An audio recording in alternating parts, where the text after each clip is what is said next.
দারুণ দারুণ সব টেক ভিডিও পেতে সাবস্ক্রাইব করুন এইচবিওটির চ্যানেলকে আর পাশে আসা বেল আইকনটি বাজিয়ে রাখুন নতুন ভিডিও সবার আগে পাওয়ার জন্য।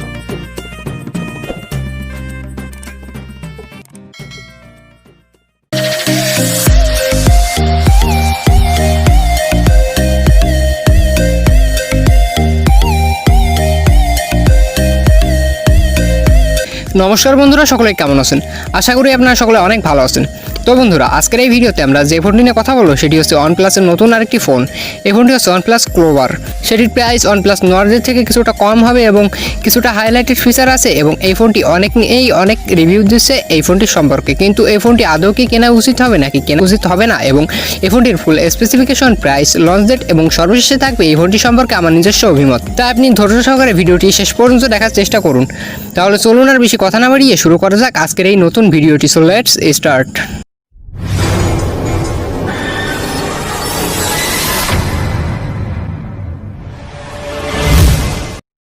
ওয়েলকাম ব্যাক গাইস, ফিরে আসলাম একটি ইন্ট্রোর পরে। আপনারা দেখছেন এইচবিওটির ইউটিউব চ্যানেল এবং এইচবিওটির ইউটিউব চ্যানেলের পক্ষ থেকে আমি হিমেল রয়েছে আপনাদের সাথে।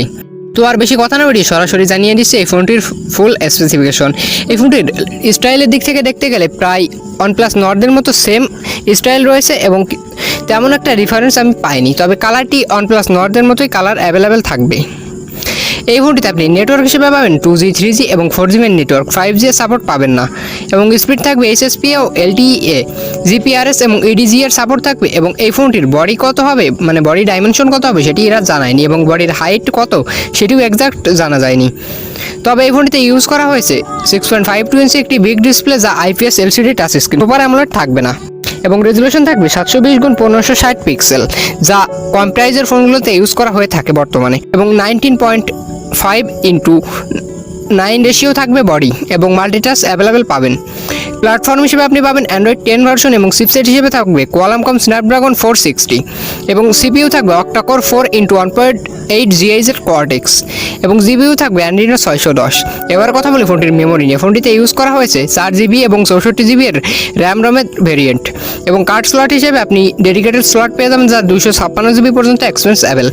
এবং ক্যামেরা নিয়ে কথা বলতে গেলে ফোনটিতে ক্যামেরা হিসেবে আপনি প্রাইমারি সেন্সর পাবেন পেছনে 13 মেগাপিক্সেল একটি ওয়াইড অ্যাঙ্গেল এবং 2 মেগাপিক্সেল একটি ম্যাক্রো সেন্সর এবং সাথে থাকবে 2 মেগাপিক্সেল একটি ডেপথ সেন্সর। এবং সেকেন্ডারি ক্যামেরাতে কত থাকবে সেটি এখনো জানায়নি কোম্পানি থেকে এক্সাক্ট তথ্য। ফিচার হিসেবে কথা বলতে গেলে এখানে আপনি পাবেন ডুয়েল LED ফ্ল্যাশ, HDR ও প্যানোরামা মোড। ভিডিও কোয়ালিটি হচ্ছে 4K 13 FPS ফুল HD। এবং সাউন্ড কোয়ালিটি নিয়ে কথা বলতে গেলে আপনি এখানে পাবেন ভাইব্রেশন, MP3 ওয়াভ রিংটোন এবং লাউড স্পিকার অ্যাভেলেবেল থাকবে। তবে ওয়ানপ্লাস নর্ড ফোনটিতে 3.5mm জ্যাক ছিল না, কিন্তু এই ফোনটিতে 3.5mm জ্যাক আপনি পেয়ে যাবেন। টিভিটিতে থাকবে ওয়াইল্যান্ড অ্যাভেলেবেল এবং ব্লুটুথ থাকবে ভার্সন 5.0, তবে NFC এর সাপোর্ট পাবেন না এবং GPS অ্যাভেলেবেল পাবেন। FM রেডিও থাকবে, ইনফিনিট পোর্টও পাবেন না। সেন্সর নিয়ে কথা বলতে গেলে থাকবে ফিঙ্গারপ্রিন্ট সেন্সর, যা সাইড মাউন্টেন হিসাবে এবং অ্যাক্সিমিটার, গ্রিও ও প্রক্সিমিটি স্কোপ থাকবে। মেসেজিংয়ে পাবেন SMS, MMS, email, push email এবং IM সিস্টেম। ব্রাউজারে পাবেন HTML5। ব্যাটারি নিয়ে কথা বলতে গেলে ব্যাটারি থাকবে নন রিমুভেবল একটি 6000 mAh ম্যাসিভ ব্যাটারি এবং ফাস্ট ওয়াটের একটি 18 ওয়াটের চার্জিং পেয়ে যাবেন। এবং কালার হিসেবে আপনি ওয়ানপ্লাস নর্ডে যে কালার ছিল ঠিক সেম কালার পেয়ে যাবেন এই ফোনটিতে। এবার জানেন এই ফোনটির প্রাইস, লঞ্চ ডেট এবং আমার নিজস্ব অভিমত। বন্ধুরা, এই ফোনটির প্রাইস 30,000 টাকার আশেপাশে হবে, অর্থাৎ আপনি 25 থেকে 30,000 টাকার ভিতরে এই ফোনটি কিনে নিতে পারবেন। তবে বন্ধুরা, এই ফোনটিকে আপনার সত্যি কেনা উচিত হবে এই প্রাইস রেঞ্জের ভিতরে? বন্ধুরা, একটা জিনিস লক্ষ্য করলে আপনারা দেখতে পারবেন এর পেছনে রয়েছে মাত্র 13 মেগাপিক্সেল ক্যামেরা।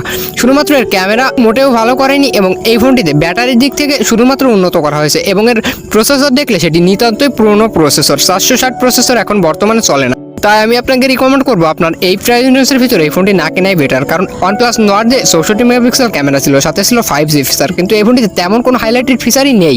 শুধুমাত্র ক্যামেরা ভালো নেই, কিন্তু এই ফোনটিতে তেমন কোনো হাইলাইটেড ফিচার নেই। শুধুমাত্র ব্যাটারি ভালো রেখে ফোন কিনতে চাইলে এই ফোনটি কিনতে পারেন, কিন্তু আমি রিকমেন্ড করবো এই ফোনটি না কেনার জন্য।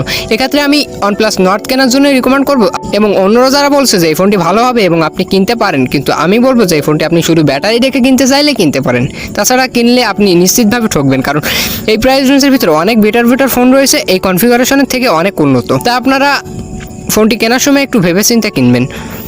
এবং এই ফোনটির রিলিজ ডেট হচ্ছে অক্টোবর মাসে, অর্থাৎ বাংলাদেশে অক্টোবর থেকে নভেম্বরের মাসে চলে আসবে। তো বন্ধুরা, এই ছিল আজকের ভিডিওটি। আশা করি ভিডিওটি আপনাদের সকলের ভালো লেগেছে এবং ভিডিওটি যদি ভালো লাগে তাহলে অবশ্যই একটি লাইক করে দিবেন এবং কমেন্ট বক্সে আপনার নিজস্ব মতামত জানাতে ভুলবেন না। ফিরে আসবো নতুন কোনো ভিডিও নিয়ে। আশা করি আপনারা ভালো থাকবেন, সুস্থ থাকবেন এবং সকলে পরিবারের সুস্থতা কামনা করে শেষ করছি আমাদের আজকের ভিডিওটি। ধন্যবাদ সকলকে। ফান্টি, জানিস কি হয়েছে? কেন, কি হয়েছে রে বল্টু? সব খুলে বল তো আমাকে। আরে আমাদের চ্যানেলে ভিডিও যারা দেখে না, ওদের না সবার টাচ নষ্ট, ওদের টাচ কাজ করে না। কেন বল্টু, কি হয়েছে একটু খুলে বল তো আমাকে। আরে আমাদের ভিডিওর নিচে ওই যে একটা লাল বাটন আছে না, ওটাতে চাপ দিলে লালই থেকে যায়, ওরা সাদা বানাতে পারে না, ওদের টাচ মনে হয় নষ্ট। আরে এসব কি বলছিস তুই? তোর মাথা ঠিক আছে তো? ওদের সবার টাচই ঠিক আছে, বুঝছিস? ওরা দেখবি এখন থেকে লাল বাটনটিতে চাপ দিলে সাদা হয়ে যাবে। তো গাইজ, বুঝতে পারছেন তো কি বললাম আমি? আপনারা সাবস্ক্রাইবের বাটনটিতে চাপ দিয়ে পাশের বেল আইকনটিও বাজিয়ে রাখবেন, তাহলে আপনি ভিডিওর নোটিফিকেশন সবার আগে পেয়ে যাবেন। বুঝতে পারলেন?